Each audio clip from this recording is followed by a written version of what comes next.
Rebonjour à tous, que j'ai fait une courte intervention tout à l'heure. Je m'appelle Alain Bosetti, je suis le président du salon SME, que nous avons créé avec mes associés en 1999. Je fais une très courte intervention avant de laisser la parole à Bruno Jacot et ses invités. Ce que je vous propose pour commencer, si vous le voulez bien, vous avez accepté de jouer le jeu en vous présentant comme ça. Est-ce que vous pourriez vous rapprocher pour pas laisser, même pour nos invités, c'est plus sympa, il y a une meilleure dynamique. Est-ce que une impression de foule. Est-ce que les bons élèves du fond veulent bien venir, venez, rapprochez-vous. Venez, rapprochez-vous. Je pense que ce sera plus convivial et ce sera plus dynamique, surtout que Bruno et Jules ont prévu de vous faire travailler avec vos smartphones et votre questionnaire de l'ADI. Bien, avant de leur laisser la parole, je voudrais partager 3 choses avec vous. La première, ce matin, j'étais interviewé sur Europe 1 tôt ce matin, et la journaliste me demandait ce que je ressentais après 2 ans sans salon présentiel, 2 ans de salon digital. Et je lui ai dit que j'étais très excité, beaucoup de plaisir, et un peu d'appréhension, parce que notamment sur comment réagiraient les entrepreneurs, les créateurs d'entreprise, sur le fait que vous soyez présents ou pas. Je pense qu'il y a beaucoup de monde dans les allées, sur les stands, sur les micro-stands. J'aurais bien aimé que cette salle se remplisse. Peut-être qu'elle va se remplir au fur et à mesure de la conférence, mais il y a d'autres conférences en concurrence aussi. Mais voilà, donc je voudrais vous dire merci. Merci d'être là. Merci d'avoir répondu présent à l'appel. Je ne sais pas si certains d'entre vous étaient venus en 2019 ou avant, mais effectivement, nous n'avons pas organisé de salon en présentiel depuis ces 2 dernières années. Donc ça, c'est le premier merci, c'était pour vous. Le deuxième merci, il est pour les intervenants qui ont accepté. Il y en a 2 notamment que je souhaite particulièrement remercier. C'est Bruno Jacot, qui est le rédacteur en chef du Figaro Entrepreneur. Le Figaro Entrepreneur est un de nos partenaires médias depuis plusieurs années, une dizaine d'années environ. Et pour nous, c'est extrêmement important. On n'essaie pas de faire des one-shots, on travaille dans la durée. Et c'est extrêmement important. Donc Bruno, merci pour la conférence que tu vas animer. Les remerciements à la fin, parce que ça a peut-être complètement foiré. Je veux dire, vraiment, c'est la dernière fois. Là. Vraiment.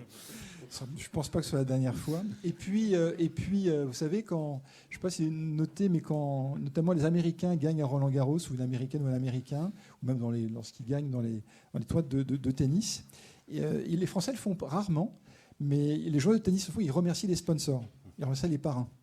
Parce que s'il n'y a pas de sponsors, il n'y a pas d'événement. S'il n'y a pas un Peugeot, il n'y a pas de BNP. D'accord ?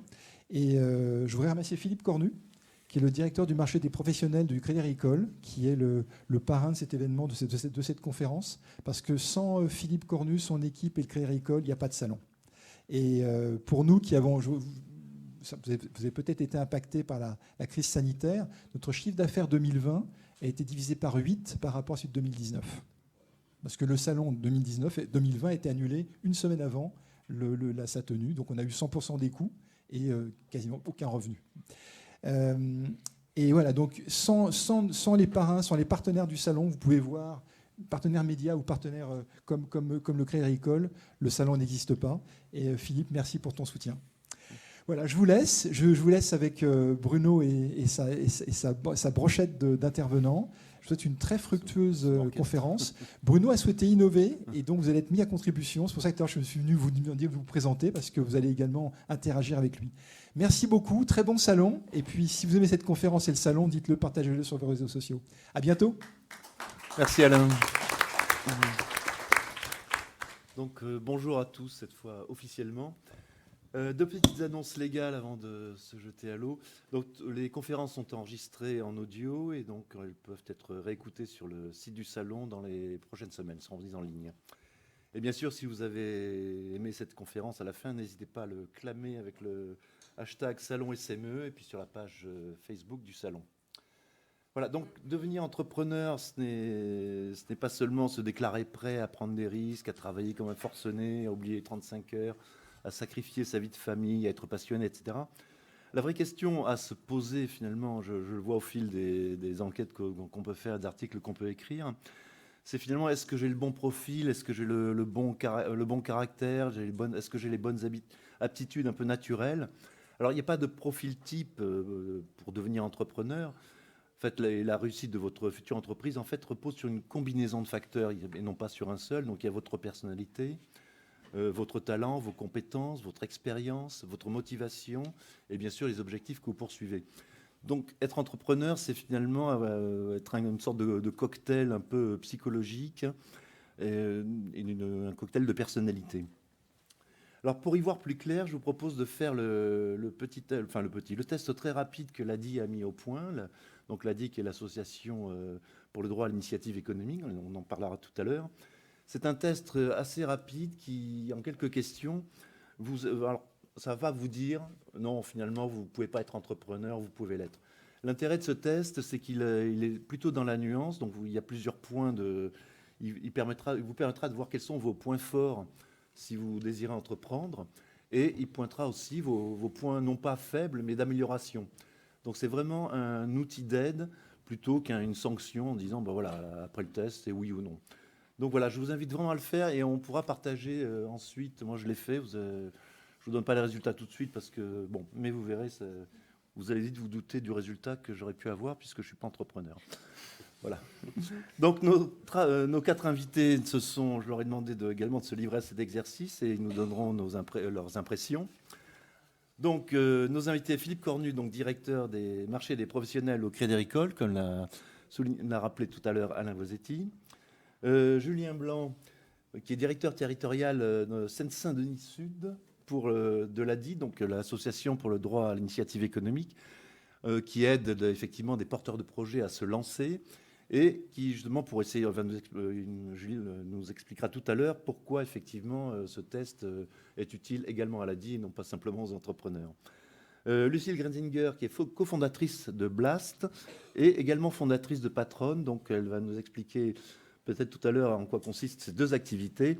Et enfin, Momar Bey, qui est directeur général et fondateur du groupe CNF, qui est un éditeur de logiciels. Voilà. Alors Jules, pour commencer, quelques mots sur le test, sur l'ADI et surtout sur le test. Alors en quoi est-ce qu'il vous aide? En quoi il peut vraiment aider les entrepreneurs à vous accompagner et à y voir plus clair? Et comment vous l'avez mis sur pattes, ce test? Alors à l'ADI, on est parti de 2 constats. Le premier, c'est que les entrepreneurs en devenir font face à de multiples sources de découragement, des préjugés, avant même de se lancer.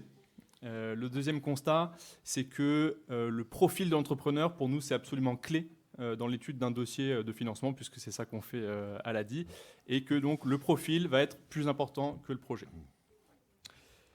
Du coup, ce qu'on a souhaité faire, c'est qu'on a co-construit avec ces fameux entrepreneurs en devenir un test qui est simple, qui est rapide, et qui va leur permettre de faire 3 choses. D'abord, d'identifier quelles sont les compétences clés pour se lancer en tant qu'entrepreneur. Donc ça permet un peu de passer outre les préjugés. D'identifier les points forts, vos points forts. Donc ça permet un peu de vous donner confiance dans cette tâche. Et également d'identifier vos points faibles, entre guillemets, on va dire vos points d'amélioration, qui sont d'autant points de vigilance pour le futur de votre projet. Donc concrètement, le test permet d'identifier en 8 questions vos points forts et vos points d'amélioration. Est-ce que vous le faites passer, si j'ose dire. Est-ce que vous le proposez à tous les gens que vous financez ou toutes les personnes que vous aidez ou... Alors non, pas du tout. Non. Pas du tout. C'est optionnel. C'est quelque chose qui est fait pour la personne avant tout, pour faire le point avec elle-même. Nous, on ne va pas demander ce test et on ne va pas regarder les résultats non plus. Alors, Philippe Cornu, donc le Crédit Agricole finance aussi des créateurs d'entreprises. Beaucoup, oui. Beaucoup. Comment est-ce qu'un test, un tel test, ça peut vous aider? Comment vous assurez finalement que l'entrepreneur que vous avez en face a le bon profil, que vous avez dit il va pas dans le mur? Ce qui est embêtant pour lui, mais surtout pour lui, pour vous un peu moins parce que vous avez un peu plus de surface financière, mais pour l'entrepreneur, donc pour effectivement jouer ce rôle de garde-fou. Comment La financière, c'est quoi? C'est quelqu'un qui va apporter de l'argent, mais qui va s'assurer que le projet porté par la personne correspond à ce qu'il veut faire, à ce qu'il ressent et qu'il ne prenne pas lui-même des risques. Donc il est important quand on parlera comment aller voir son banquier, mais quand vous allez voir votre banquier, vous d'abord présentez-vous en fait, avant même votre projet. Je crois que c'est une rencontre entre des personnes. On aura toujours à un moment donné de faire le business plan, de vérifier ça colle ou pas, mais quand on crée un projet, vous n'avez pas un business plan qui est béton, mais clairement vous avez plutôt des passages d'envie. Donc je pense que c'est vachement important ce schéma-là. D'abord, bien se connaître et avant tout, le débat va porter sur l'échange entre 2 personnes, sur le profil de la personne. Et bien se connaître, évidemment, est essentiel. Et après, je pense que le questionnaire est très très bien. Après, il faut admettre que tous les entrepreneurs sont différents. Et donc, il n'y a pas de profil type. Il y a des envies qui ne sont pas les mêmes pour les uns et les autres. Voilà, donc bien se connaître, en tout cas, j'ai fait le questionnaire. Alors, Alors, vous l'avez fait? Et donc, je ne suis pas entrepreneur. Oui, comme moi, donc je m'en doutais un peu. Donc, le résultat est assez clair.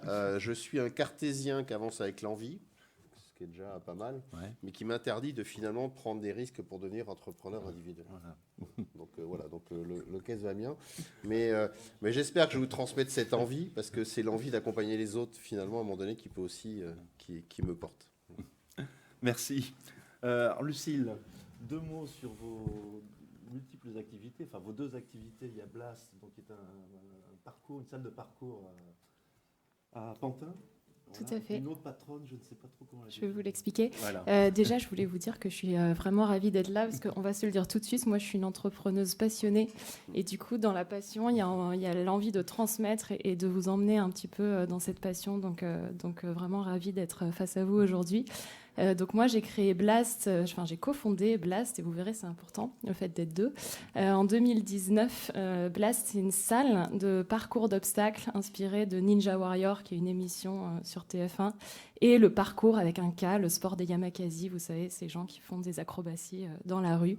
Nous on a mis ça dans une salle en toute sécurité, et nos clients ont en moyenne 8 ans et demi. Donc voilà, juste pour vous préciser que c'est vraiment une salle de loisirs pour des gens qui sont jeunes. Donc vous l'avez remarqué, j'ai vraiment eu le sens du timing. Donc ouvert en 2019, 8 mois avant le Covid. Ça c'est la composante chance qui vient dans l'entrepreneuriat. Je suis très heureuse de vous dire aujourd'hui que Blast a survécu au Covid, et je viens de signer ce matin la 2e salle de Blast qui va ouvrir dans un magnifique centre commercial Unibail à Carré-Sénard. Donc voilà. Mais j'ai quand même eu 2 ans un peu compliqués, et en fait pendant ces 2 ans j'ai travaillé en parallèle en freelance, et j'ai eu envie de créer Patronne parce que je me suis rendu compte que pas mal de femmes ressentaient l'envie d'entreprendre mais n'osaient pas se lancer, et c'est quand même quelque chose qui est statistiquement un peu plus chez les femmes que chez les hommes, et c'est quelque chose qui moi m'énerve profondément, donc j'ai eu envie d'agir, et donc j'ai créé Patronne. C'est un programme juste pour apprendre à se connaître et avoir quelques déclics pour oser se lancer. Donc voilà, j'arrête de parler. J'ai juste... Est-ce que vous avez fait le test? Oui, d'ailleurs, j'étais très stressée. Ça fait quand même 4 ans que je suis chef d'entreprise. Ah oui, je il me serait suis temps dit, mince. de vérifier que c'est Et avec beaucoup d'attention, j'ai rempli le test, et je suis entrepreneuse née. Enfin, le test m'a dit entrepreneur né, mais je me suis permise de le féminiser. Sur tous les 10 sur 10 ou 20 sur 20 sur toutes les questions. Je ne sais plus, mais en tout cas, j'étais très rassurée. Momar, donc vous dirigez donc CNF. Quel type de logiciel vous éditez, enfin de mots, l'activité? Oui, donc bonjour à tous. En 2 mots, effectivement, donc j'ai créé CNF en 2010, c'est plus de 10 ans maintenant, 11 ans. Et donc on édite des logiciels de gestion pour les entreprises de services, à savoir tout ce qui va être entreprise de service à la personne, propreté multiservice, les résidences seniors. Voilà, dans tout ce secteur de la silver economy et des services aux entreprises directement.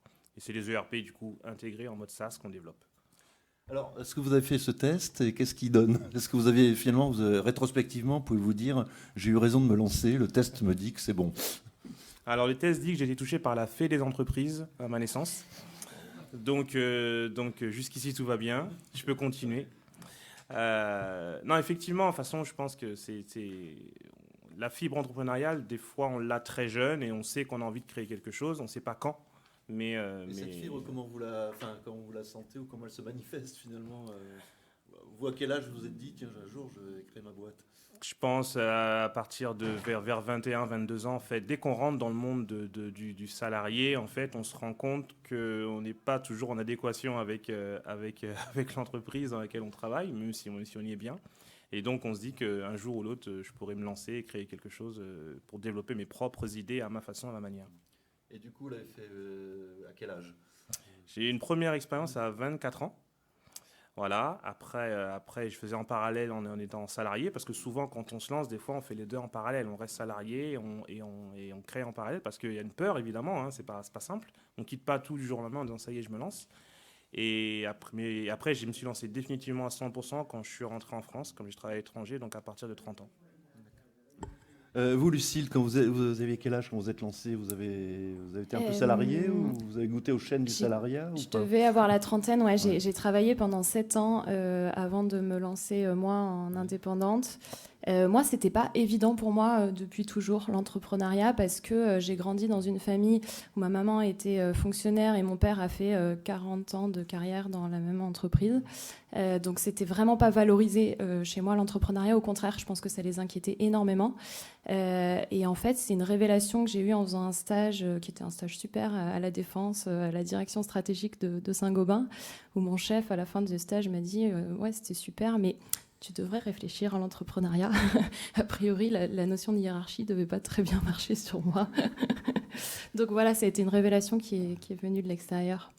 Et quand vous êtes lancé, vous avez, comment dire, vous aviez un peu la trouille ou pas, ou vous vous êtes dit vraiment c'est fait pour moi, je sens que c'est les bons... Alors, j'ai les bonnes compétences ou la bonne envie, je ne sais pas comment on peut... Alors, ça, c'est un point super important. Vous le disiez en introduction, il n'y a pas un seul profil d'entrepreneur. Parce que, à part ne pas aimer les hiérarchies, qu'est-ce qui... En fait, justement, c'est ce qui est super important et c'est ce qu'on fait dans le programme Patron, c'est qu'il faut comprendre un peu quelles sont ses motivations profondes. Parce qu'en fait, justement, l'entrepreneuriat, ce qui fait peur, c'est que c'est pas une autoroute où on vous donne les indications, sortez à gauche, à droite. C'est comme un espèce de chemin de montagne. Et en fait, le principe, c'est qu'il y a des embranchements un peu partout et vous savez jamais trop lequel prendre. Et en fait, il se trouve qu'en fonction de vos motivations profondes, les embranchements vont pas être les mêmes. Alors moi, mes motivations profondes, elles sont très simples. La première, c'est le défi, le goût de tout ce qui fait un peu peur. Ça, j'adore. Et le deuxième, c'est d'emmener les gens avec moi. Et donc, quand vous avez ces deux motivations profondes, c'est super important de les connaître parce que l'entrepreneuriat, c'est clairement les montagnes russes, une série de coups durs dans le chemin de montagne. Là, il y a plein de petits obstacles. Et en fait, quand vous rencontrez ces obstacles, c'est super important de savoir exactement pourquoi vous êtes en train de faire ça. Donc voilà, moi je connaissais mes motivations profondes. Du coup, le Covid, c'était plutôt cool pour moi. C'était un super défi à relever. En emmenant mon banquier, mon propriétaire avec moi. Ça s'est bien passé. Ils ont vraiment suivi. Et le plan d'aide du gouvernement qui nous a vraiment permis de survivre, les trois. Donc voilà pour moi. Pour autant, j'étais consciente en me lançant que j'ai des qualités, mais j'ai aussi les défauts de ces qualités. Vous avez vu, je pense, le type de personnalité que j'ai. Et en fait, je savais qu'il me manquait un peu de calme, de gestion, vous voyez, une fois que les choses sont de poser les choses. Et donc, moi, j'ai résolu ça en m'associant. Parce que je savais que je ne comblais pas toutes les cases importantes pour un projet de l'ampleur de Blast. C'est quand même 1 million d'investissements chaque salle, donc c'est quelque chose qui est massif. Et donc, je me suis associée avec un monsieur qui s'appelle Nicolas, qui est un mec super, et qui avait fait 7 ans d'audit chez KPMG. Donc voilà, on arrivait à remplir les cases. Donc là, lui, il cadre tout ça, oui. Oui, exactement. Alors Jules, comment effectivement les candidats que vous recevez à l'ADI, est-ce que... J'imagine qu'il y a effectivement une diversité de profils, de personnalités. Et comment vous choisissez, d'épauler tel projet ou tel autre, ou qu'est-ce que vous attendez avant tout, ou quelles qualités ou compétences attendez-vous chez chaque candidat? Alors on va le voir déjà sur la première question du test, c'est qu'est-ce que pour vous l'entrepreneuriat? Et vous allez voir qu'il y a 4 réponses. Et les 4 sont bonnes. Donc, il n'y a pas de mauvaise réponse sur cette question-là. Donc, ça peut être tout et rien. Ça peut être une motivation à tout simplement s'émanciper du salariat. Ça peut être une passion pour un produit, un service, etc. Voilà, ça peut être plein de motivations différentes. Alors, nous, ce qu'on va regarder, c'est effectivement cette motivation-là, prioritairement. Quelle est la motivation derrière? Et ensuite, ça va être vraiment l'humain, la confiance. Après, ça, c'est une spécificité de l'ADI, où on est plus sur l'humain que sur on va dire les gains potentiels du projet. Et du coup, voilà, on va vraiment voir quelle confiance on a dans la personne, sur son historique, sur sa capacité à s'adapter à toutes les difficultés, à passer des épreuves, à être débrouillard, parce que voilà, on sait que l'entrepreneuriat, ça va être juché d'épreuves comme ça. Mais ça, comment vous le vérifiez? Parce que pratiquement, comment si je viens vous voir pour avoir un financement, comment vous allez vraiment être sûr que je suis débrouillard, que je suis ceci, que je suis cela? Alors, on va voir déjà l'historique. Si la personne a toujours été salariée toute sa vie, bon, c'est un peu différent. Mais si la personne a fait différents petits projets, il y a eu des échecs, il y a eu des petits succès, il y a eu, voilà. on voit qu'il y a eu un historique avec beaucoup d'épreuves et ça nous donne confiance. D'accord, donc vous menez une petite enquête quand même. Ouais. Alors c'est du déclaratif. Hein, Oui, c'est déclaratif, enfin bon, après. Mais on s'intéresse au Ouais, parcours de la ouais. personne, bien sûr. Très important. Alors Philippe, effectivement, vous aussi, comment vous vérifiez que la personne en face de vous, c'est du déclaratif, c'est vous lui faites confiance, ou comment vous pouvez vous assurer que vous ne vous trompez pas trop? D'abord, on ne vérifie jamais parce que notre métier, c'est aussi prendre du risque. Hein. Oui. Le banquier qui ne prend pas de risque, il faut qu'il change de métier. Oui. Mais enfin, il faut. Donc, on va vérifier la cohérence. Ce qu'a dit Ouais. tout à l'heure, je ne me rappelle plus ton prénom, non, Lucille. Ah, Lucille, pardon. Ouais, c'est vachement important ce qu'elle a dit. Elle a dit, moi j'arrive, j'ai des passions, je veux faire, mais je sais ce que je sais pas faire et je vais chercher quelqu'un qui fait l'inverse de moi qui va me compléter. Ça, c'est déjà un début d'entretien avec son banquier, quoi. C'est hyper rassurant, quelqu'un qui vous explique qu'elle a une passion, qu'elle est consciente de sa passion et qu'elle passera au-dessus de tout pour sa passion, mais qu'elle est consciente qu'elle n'est pas gestionnaire, Donc ça, c'est un élément de discours qui est important. Donc je crois que c'est... Alors, on dira jamais assez, mais bien préparer son entretien avec son banquier, c'est d'y aller aussi avec sa passion. Avec sa passion et sa raison. C'est les deux qu'il faut emporter avec soi. Il faut déjà convaincre là-dessus. Puis après, il y aura les étapes. On va vérifier le business plan. Est-ce que vous avez prévu qu'est-ce qui va mal se passer? Franchement, je ne sais pas si tu as eu la question quand tu as interrogé, mais la question banquier, c'est mais si ça se passe mal, c'est quoi qui va mal se passer? Quoi les risques? Qu'est-ce qui va se passer pendant ces schémas-là, quoi? Donc c'est bien d'avoir le gestionnaire à côté qui va rassurer un petit peu. Tu peux rassurer. Mais tout est dit là-dessus. Oui. C'est-à-dire, c'est que un créateur, il n'a pas fini il vient pour faire un financement de création. Donc le dossier, il n'est pas calé. Si dans un domaine qui est particulier, vous êtes sur un marché où il y a déjà des gens qui font la même chose que vous, évidemment, celui qui vient qui dit, mais moi je suis déjà allé voir des pairs qui font la même chose, ils m'ont donné des conseils, des éléments. Ça, c'est rassurant aussi. Si je veux monter une épicerie sociale au fond si j'ai été voir d'autres qui le font et j'ai appris ce qui marche, j'ai appris ce qui ne marche pas. Donc tout va beaucoup plus se jouer sur ce sujet de la personnalité, de l'engagement, avant d'arriver avec un plan qui est calé, parce que tout n'est pas prévisible dans un projet. Hélas, ou tant mieux, je ne sais pas. Est-ce que... Alors voilà, moi j'avais promis que je vous dirais ce qui est tombé sur moi. Alors c'est pas... Ah zut, j'arrive pas à... ça c'est le... Voilà, hop, annulé. Donc effectivement, j'ai un peu d'esprit d'initiative. Je suis sur la gestion financière, ça peut aller. La gestion du temps aussi. Mais alors le reste, je dois vraiment tout développer. Donc c'est pas... J'ai encore un peu de boulot. Je sais pas si je vais changer de vraiment entreprendre maintenant. Est-ce que vous voulez des réactions sur ce test ou sur des questions sur effectivement ces questions de comment se lancer, à quel moment et avec quelle envie ou quelle passion? Qui se jette? Alors attendez, je vais me promener parmi vous, si je trouve un micro.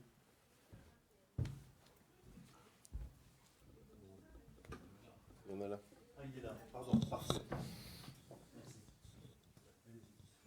Bonjour, j'ai une question. Est-ce qu'il y a des profils rédhibitoires, c'est-à-dire quelqu'un qui vient vous voir et pour lequel vous dites « Ah non, ne le faites jamais » quoi.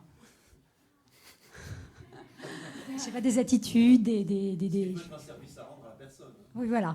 Moi, je dirais globalement, c'est quelqu'un qui n'a pas préparé son entretien, donc qui vient un peu comme ça. C'est rare quand même, où ça va assez vite, ou qui veut monter des opérations à l'autre bout du monde dans des pays interdits de faire des opérations, enfin des choses réglementaires, quoi. Mais sinon, non. Non, ce qui est vraiment important, c'est de préparer son entretien. Et on conseille aussi beaucoup, si c'est possible, faites-vous accompagner. C'est-à-dire, faites-vous challenger en amont, faites répéter, pas forcément avec la famille, parce qu'ils ont toujours une vision un peu béate, mais répétez, quoi. Répétez le schéma, les questions, choses comme ça. Et non, il n'y a pas d'attitude. En tout cas, si sur un premier entretien, alors que vous avez préparé, votre banquier vous fait la gueule, changez de banque. Et alors, qu'est-ce que ça donne pour vous?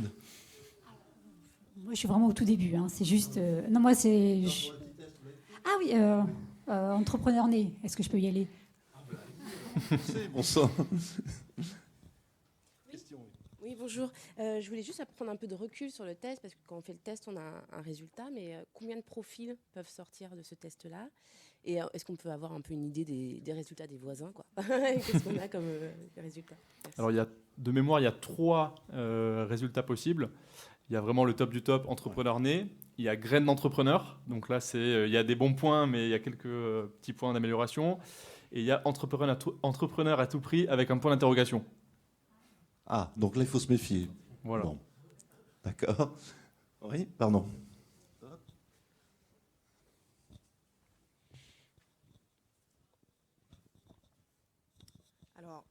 Bonjour. Ma question, c'est...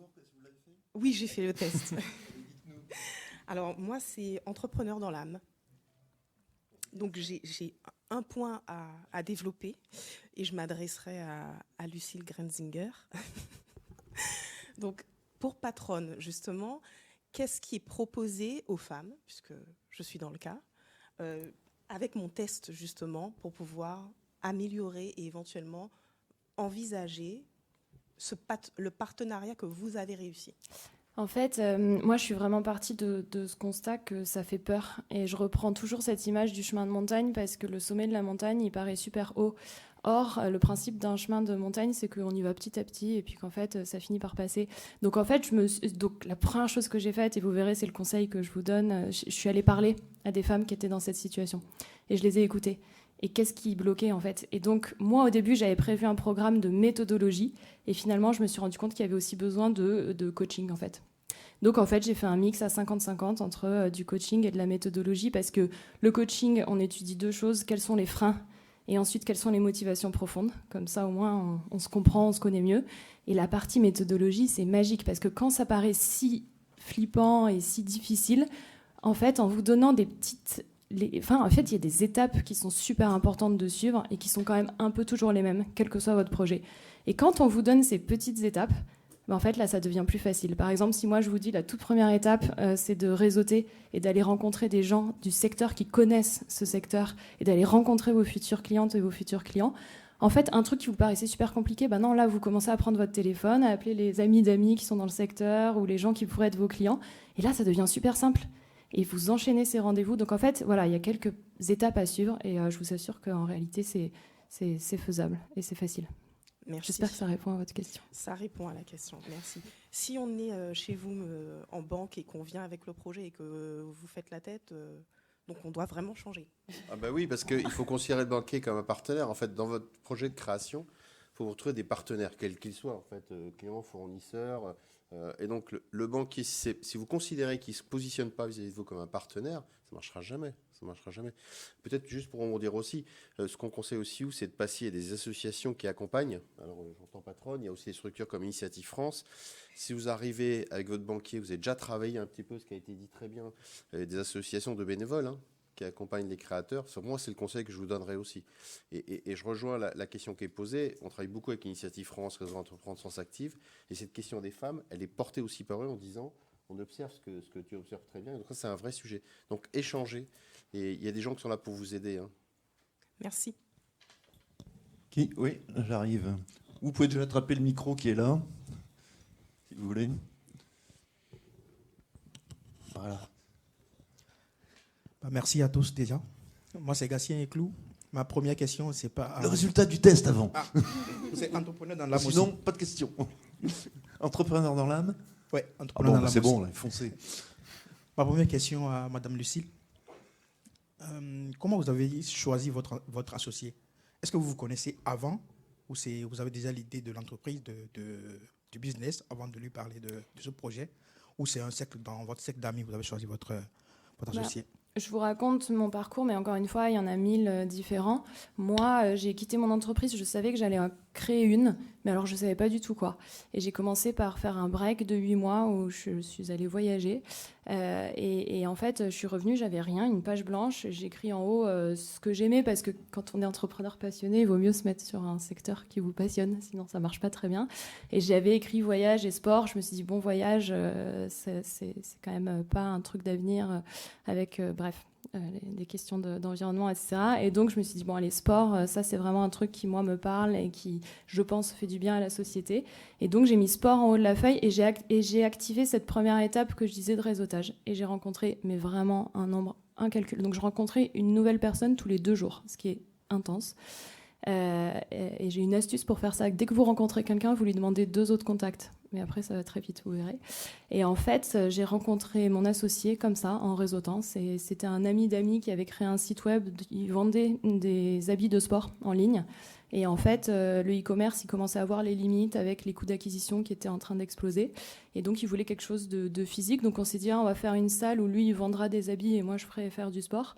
Et en fait, tout a changé pour des raisons d'études de marché, parce qu'il faut écouter marché. Et donc, je l'ai rencontré en réseautant, mais j'ai aussi rencontré mes investisseurs, mes premiers clients. Voilà. Donc, c'est comme ça que ça s'est fait et c'est comme ça que je l'ai rencontré. Merci. Ma deuxième question à M. Oui, allez-y. Comment vous arrivez à mobiliser les fonds pour le financement? C'est l'État qui vous finance ou parce que je sais que vous financez des projets, Oui. mais vous derrière, parce que j'ai un projet similaire. Alors, comment est-ce qu'on est financé, nous, à l'ADI? Oui. Notre budget de... OK. Alors, 40%, ça vient on va dire des revenus qu'on tire, puisque on est une association, mais on a un taux d'intérêt sur le financement. Donc, on s'autofinance à 40%. Et les 60% restants, c'est des budgets européens, publics, ou des fonds français également. Ou des banques. Oui. Et après, l'argent qu'on prête, en revanche, celui-là, on l'emprunte aux banques. Et ensuite, on le récupère et on le rend.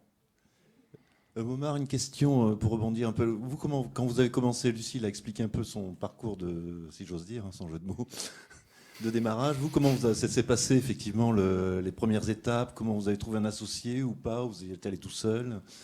Quelles sont les étapes de démarrage? Oui. Comment ça s'est passé? En fait, mon associé, déjà, c'est un ami de lycée. On s'est revus un peu par hasard. J'avais eu déjà des expériences d'association en avant. Il faut aussi dire que quand même il y a beaucoup d'expériences d'associés qui posent problème, hein, faut le dire aussi clairement. Faut dire les choses aussi, et que je connais pas d'entrepreneur qui n'a pas eu d'un moment des problèmes dans une expérience professionnelle avec un de ses associés. Ça, dans votre cas, c'est arrivé une fois Oui, ça arrive, bien sûr, c'est arrivé avant, bien sûr. Donc après, du coup, on les choisit encore avec plus d'attention et plus de soins. Et ça va être complémentaire parce que quand on choisit l'associé, il y a beaucoup d'histoires d'ego en fait dans la personnalité des gens. Et que d'ego et d'influence, je dirais, pour choisir son associé, il faut dire est-ce qu'il est influençable et est-ce qu'il a beaucoup d'ego. Le vôtre, alors, comment vous l'avez... Je pense pas qu'il soit influençable. Vous l'avez soumis au sérum de vérité à la question. Non, mais on se connaissait déjà depuis de longue date. Je savais que c'était quelqu'un de valeur et on partageait les mêmes valeurs et c'était déjà ça la base, voilà. Et que du coup, il n'y avait pas d'ego ou de jalousie entre nous. Et ça, c'est hyper important dans le choix de l'associé, quoi. Voilà, parce que quand on se lance, on se rend compte qu'en plus, tout au long du fil de l'entrepreneuriat, nous-mêmes, on change. C'est-à-dire que le caractère qu'on a à l'année 1, c'est plus le même à l'année 5, à l'année 6, à l'année 7, à l'année 8.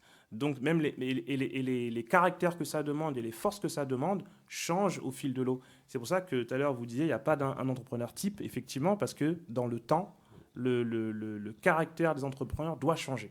Et si à un moment, on sent que ça y est, là, on est dépassé parce qu'on atteint, je sais pas, demain, 50, 60, 100 personnes, et ben, se dire qu'il faut savoir aussi se retirer et peut-être mettre un directeur général. Et c'est là où l'ego ne doit pas jouer aussi. Merci. D'autres... Oui. Alors, attendez, hop, allez-y. Bonjour, merci. Je voudrais rebondir sur ce que vous avez dit, Monsieur Mbaye, sur la personnalité qui change. Qu'est-ce qui, pour vous, doit rester et qui fait le cœur de l'entrepreneur année après année et qui permet de durer? Le test. Entrepreneur né. Et je le suis déjà. Donc. Ah bon, jusqu'ici, tout va bien, donc. Ce qui doit rester, c'est les fondations, les valeurs de base, je pense. Les valeurs de base, on parle beaucoup de valeurs, mais à un moment, faut les mettre sur papier, ces valeurs. Parce que sinon, ce sont des mots comme ça qu'on dit, mais il faut les faire vivre au quotidien. Et donc, je pense que ce qui doit rester, ce sont les fondations, ces valeurs de base. Il ne faut pas en avoir 10. En général, il y en a 2 ou 3 clés qu'il faut avoir. Et qu'il faut dire ça, je ne dérogerai pas, je vais continuer ça de cette manière-là. Maintenant, ce qui change dans son caractère, c'est le fait, par exemple, moi, par exemple, une des erreurs que j'ai fait au tout début quand je me suis lancé, comme j'avais beaucoup travaillé à l'étranger, notamment aux États-Unis, etc., je suis arrivé, j'ai dit freestyle, pas de règles, tout le monde fait un peu ce qu'il veut. Parce que tout le monde est responsable, tout le monde va s'autogérer, tout le monde va arriver à l'heure. Eh ben non, ça ne marche pas. Parce qu'il y a aussi des biais culturels qui changent. Et ce qui marche dans un pays ne marche pas dans un autre, ça aussi. Et donc ça, c'est une erreur que j'ai faite. Donc quand j'ai dû changer pour fixer des règles, fixer des caps, voilà. Et tout au long des années, des fois on lâche du lest, des fois on en remet, des fois... Et on s'adapte. Et on s'adapte selon les profils qu'on a. Oui, madame. Bonjour. Bonjour. Je m'appelle Mirella Ivashko et j'ai une question pour Le test. Le test, c'était entrepreneur dans l'âme. Du coup, j'ai une question pour vous. Moi, par exemple, j'ai mon domaine avec mon entreprise dans le développement personnel et professionnel. Et j'aimerais savoir les techniques que vous utilisez pour votre bien-être. Qu'est-ce que vous mettez en place? Parce qu'on parle beaucoup de résultats, d'objectifs, de tout ça, mais comment vous faites pour rester zen, si on peut le dire comme ça, ou équilibré? Lucille? Je suis pas du tout équilibrée, mais je peux répondre. Alors, non, c'est une question super importante parce qu'on le disait tout à l'heure, montagne russe, donc il faut savoir les gérer. Moi, évidemment, il y a le sport, je vais pas vous surprendre. C'est une soupape de décompression. Et moi, je suis accompagnée et je fais du coaching. C'est super important, étant donné mon caractère, pour redescendre, en fait, tout simplement. Donc, voilà, voilà ce que je fais.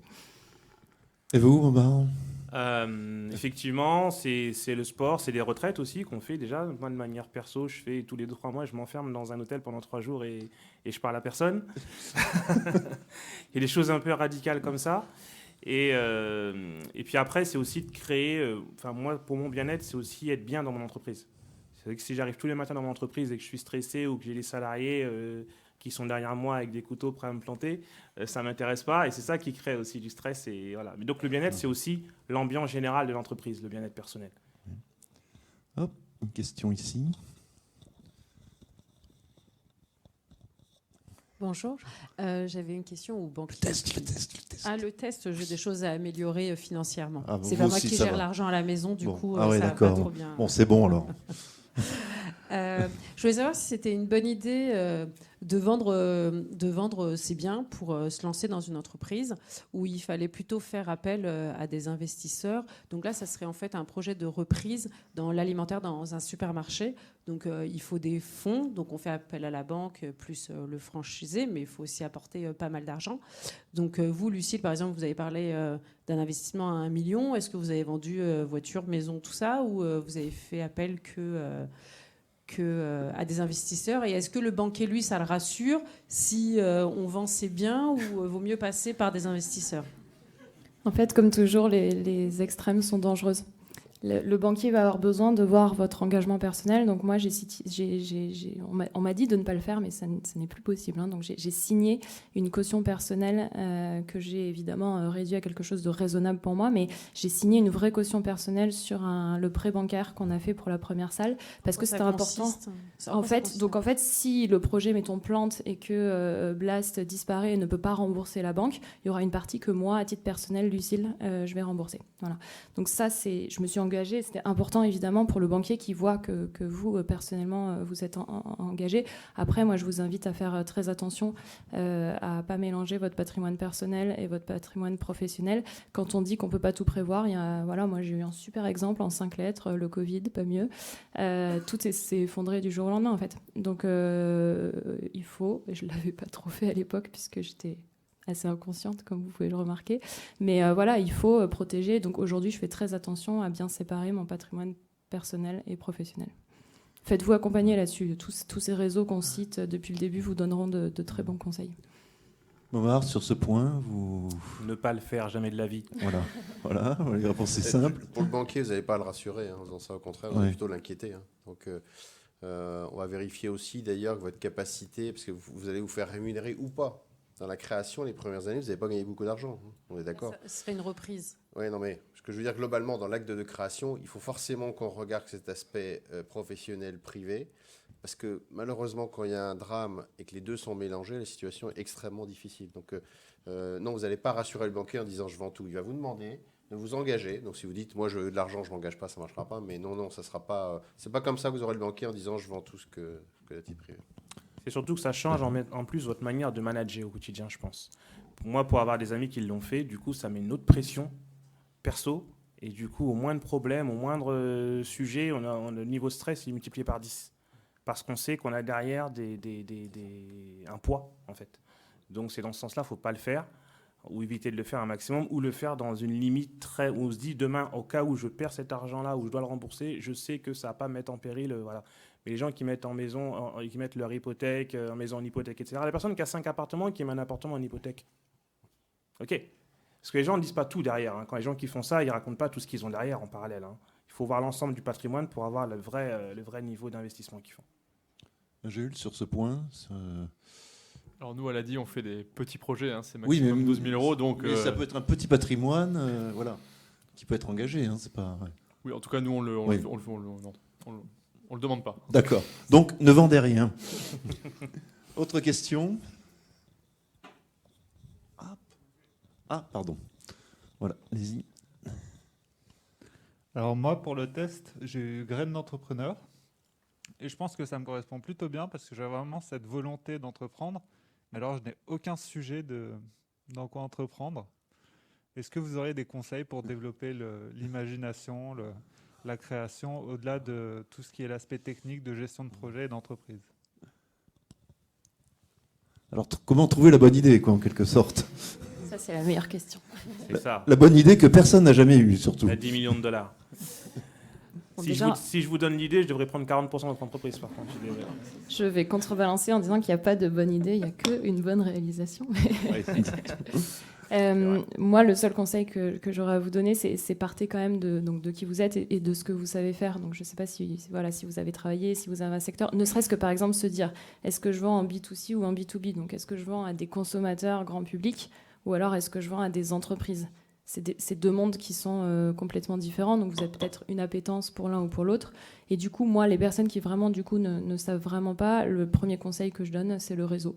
Vous reprenez contact avec tous vos anciens patrons, vos anciens collègues, et vous leur demandez à eux aussi de vous donner des conseils. C'est pas mal d'avoir un secteur, soit dans lequel vous avez une expérience, ou alors un truc qui vous plaît.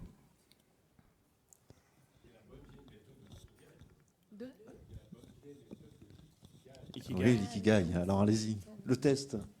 L'histoire de la fée, j'avais l'histoire de monsieur, l'histoire de la fée qui s'est penchée, ça, je sais plus, c'est un truc comme ça. Alors, vous êtes entrepreneur, comment vous venez dans l'âme? Moi, je vous dis, c'est la fée qui la s'est fée. penchée. Ah, ouais, d'accord. Voilà. Donc, Et en fait, j'ai démarré une entreprise il y a 6 mois et je me suis posé la même question que monsieur. Alors, j'ai juste commencé un peu plus tard, vu mon âge. Mais en fait, je suis passé par un accompagnement d'une boîte qui s'appelle Make Sense, qui accompagne des entrepreneurs dans une logique d'économie sociale et solidaire. Et dans la méthode, il y a cette histoire d'ikigai. En fait, c'est par cercle concentrique. Il y a un bouquin, d'ailleurs, qui coûte 3 fois rien sur ce sujet-là. Vous allez écrire, c'est un peu scolaire, mais est-ce que vous aimez, ce que vous savez faire, ce que vous pourriez faire et vendre, j'allais dire, ce qui relève d'une passion, mais qui ne relève pas forcément d'un business. Et par cette méthode pas à pas, vous allez arriver à quelque chose qui pourrait être un business, j'allais dire. Voilà, mais qui permet de faire la différence entre la grande passion qui vous anime le week-end et celle qui va vous occuper la semaine, j'allais dire. Voilà, au centre de l'ikigai, il y a votre raison d'être. Et au milieu, il y a la raison d'être. C'est la raison d'être, donc ce que vous allez faire.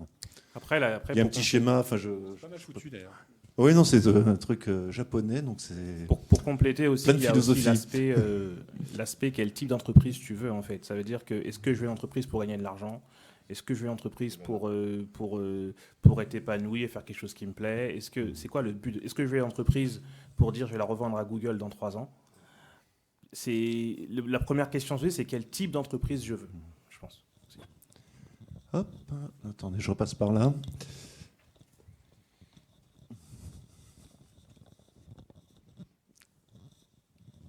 Je rebondis sur votre intervention. Alors, quel type d'entreprise? Donc, si on veut à la fois s'épanouir et en faire un business, pas forcément pour le revendre à une grosse société, mais juste s'y épanouir et par la même occasion être éco-responsable, est-ce que ça cohabite? Est-ce que c'est quelque chose qui tout ça peut se conjuguer ensemble, en fait? Ça se conjugue, mais plus on en rajoute, plus c'est dur. Hein. Déjà, avoir... moi, je vais vous dire, je suis en reconversion professionnelle et je suis dans un domaine que je ne faisais, on va dire, je ne me rendais pas compte que je le faisais depuis toujours, donc travailler de mes mains. Et j'ai voulu donc acquérir les compétences techniques pour pouvoir bien les faire. Et aujourd'hui, entreprendre n'a pas été une évidence forcément comme Lucille, mais quelque chose qui est venu au fil du temps. Et bien que j'ai testé déjà tout, et que j'ai de super bons retours. Justement, l'élément à développer pour moi, c'est la détermination. Mais en vrai, je suis déterminée. Mais quand on n'est pas soutenu et qu'on n'a pas de partenaire, les montagnes russes sont même très gentilles comparées à ce qu'on vit. Parce qu'on n'est pas simplement isolé dans notre projet, mais on est isolé avec soi-même face à ce qu'on a vraiment envie de faire. Mm. Même si c'est réalisable, hein, parce que, Mm. comme je vous dis, les montagnes russes, je les connais depuis, parce que le Covid a mis un frein aux formations et on ralentit les process de réalisation. Mais en tout cas, pour avoir vécu ces 3 dernières années dans ce projet-là, je peux vous dire que ma détermination, elle se renforce. Mais la détermination dure des années et des années parfois. C'est-à-dire que parfois, il faut 7, 8, 9, 10 ans avant de voir le résultat de sa détermination. Ça, il faut aussi le savoir. Donc, je dirais, à détermination, je rajouterais persévérance. Voilà, persévérance, oui. Les deux vont ensemble. Parce qu'effectivement, dans le temps, à un moment, on se dit, mais quand est-ce que je vais en sortir ? Ça ne s'arrêtera jamais. Et aussi, c'est une histoire aussi un peu de destin et de rencontre. C'est-à-dire qu'il faut faire confiance. Il y a une part totale d'inconnu. Ce qui est marrant dans l'entrepreneuriat, je ne sais pas si c'est pareil, c'est qu'il y a une part totale d'inconnu, de rencontres qu'on fait à un instant T, par hasard, où on n'aurait jamais dû être là à ce moment-là. Ça se trouve, il y a quelqu'un dans la salle, dans 2 ans, on va se connecter sur LinkedIn et il y aura un lien qui sera... On ne sait pas en fait. Et il faut faire confiance à ça aussi, parce que c'est ça aussi entreprendre, c'est se dire, il va se passer quelque chose, et c'est provoquer le destin, et il se passe toujours quelque chose. Franchement. Merci. Oui, Lucille ? Je suis d'accord sur provoquer le destin. Je vais vous citer une anecdote au moment où justement je cherchais à financer la première salle Blast et j'étais tombée dans la rue par hasard sur une ancienne cliente de chez L'Oréal donc rien à voir avec du parcours. Hein. Et je lui raconte le projet et tout ça parce que moi je vivais ce truc-là et en fait il se trouve que son mari était banquier. Alors on n'a pas bossé avec cette banque à la fin, mais il n'empêche qu'il y a quand même des coups comme ça et en fait vous les provoquez ces coups-là. C'est parce que j'étais sans cesse en train de parler de mon projet et tout et franchement je peux vous en sortir 50 des trucs comme ça de coups du hasard, mais hasard provoqué. Et juste pour vous rebondir sur ce que vous disiez tout à l'heure. Les réseaux, c'est merveilleux, les réseaux d'entrepreneurs, qu'ils soient mixtes ou non mixtes, entre réseau entreprendre, bouge ta boîte, ce genre de choses. C'est super parce qu'en fait, quel que soit votre secteur ou même le type d'activité, on passe sincèrement tous par les mêmes questionnements et parfois juste de le partager et d'avoir un retour objectif de vos pairs, ça aide beaucoup à passer ce genre de moment. Donc voilà, les réseaux se relancent pas mal en ce moment. Allez-y, foncez. Merci. Dernière question ou remarque ? On touche à la fin du temps qui nous est imparti, donc allez-y. Merci, bonjour à tous. J'ai pas fait le test. Ah parce non, que non, je suis non, en non, retard, non, désolée. non, il faut le faire. Je le ferai juste après. Après, ouais, attention, oui, Alors, sinon ça marche ma pas. question porte plus pour le côté financement. Je voulais connaître la position des banques aujourd'hui en vue de la conjoncture. La position des banques, elle est assez simple. Il n'y a jamais eu autant de création qu'en ce moment en France. Donc, si on ne s'intéresse pas à ce qui se passe autour de nous, on n'est pas des banquiers. La situation des risques est plutôt saine, hein, ça a été dit, parce que l'aide de l'État, les situations... Donc, aujourd'hui, il n'y a pas un risque... La vraie difficulté aujourd'hui, ça va être les entreprises qui vont avoir des enjeux, coût de l'énergie, coût des matières premières. Donc, je dirais que c'est plutôt ça qu'on va regarder. Mais globalement, il n'y a aucun frein à la création, sauf ces institutions particulières. Vous n'êtes pas concerné par ces sujets-là, mais c'est évident que vous lancez une entreprise où tout est basé sur l'électricité ou sur le pétrole, ça sera difficile. Mais globalement, non, il n'y a pas de frein à l'accompagnement des banques. Dernière question ou... Non. Ah oui, il y a toujours une dernière question. Et une après-dernière. Du coup, pour le test, c'est Entrepreneur Né. Ah, bravo. Ma question portait en fait autour de l'idée de départ, à l'origine du projet. Comment s'assurer que l'idée est bonne, pérenne, enfin pertinente ? On ne sait pas. Voilà. On ne sait pas. Et il y a quand même quelques petites recommandations à suivre. En fait, la même que tout à l'heure, allez parler à vos clients et à vos futurs clients. Parce qu'en fait, le gros piège, moi j'appelle ça le syndrome de l'ingénieur. Alors désolé pour les ingénieurs de la salle, mais le gros piège, c'est tomber amoureux de son produit et de dire ah mais c'est incroyable, j'ai inventé une machine à faire ceci, à faire cela et ça va être incroyable. Mais en fait, si vous ne posez pas la question d'à qui vous allez le vendre, en fait, il y a un moment où c'est vos clients qui vont faire vivre votre projet. Donc allez les voir avant tout et posez-leur des questions et pas des questions est-ce que ça te plairait une machine ? Pas des questions en oui non. Posez-leur des questions, c'est quoi ton quotidien ? C'est quoi les problèmes ? En fait, un projet fonctionne s'il répond à un problème.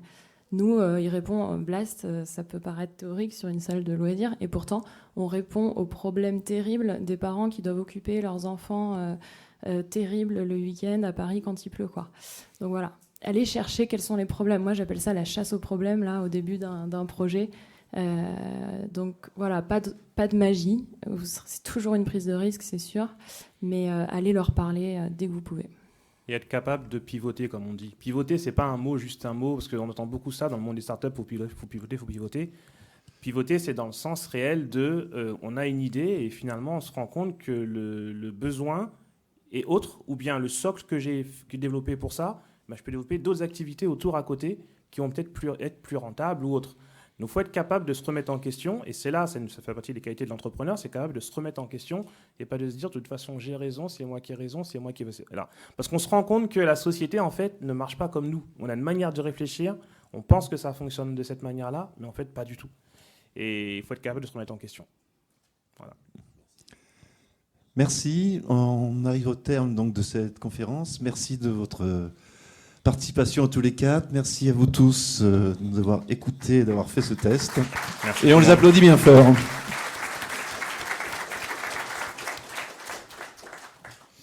Voilà, avant de nous quitter, je vous refais les petites annonces légales de tout à l'heure. Donc vous allez pouvoir réécouter tout ça en replay. N'hésitez pas à faire du hashtag Salon SME sur les réseaux.